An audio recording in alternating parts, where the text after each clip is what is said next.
A public hearing was held in Augusta today on a bill that would change the level of the crime of endangering the welfare of a child.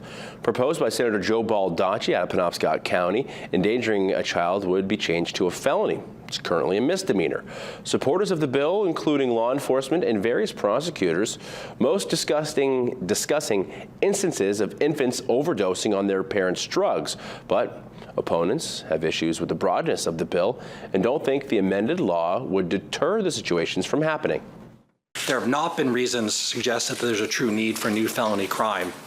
MACDA has long opposed the introduction of new felony crimes placed into bills like this one because of the disastrous consequences for an accused citizen. Introducing this new felony crime is not necessary given the existing law. There is nothing more important than advocating and protecting the most vulnerable, Maine's children.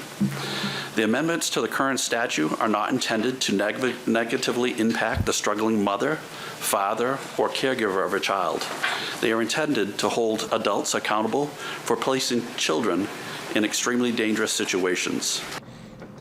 A law similar to this one has previously been passed by the committee and the Senate, but did not make it past the House. The bill now moves to a work session in committee.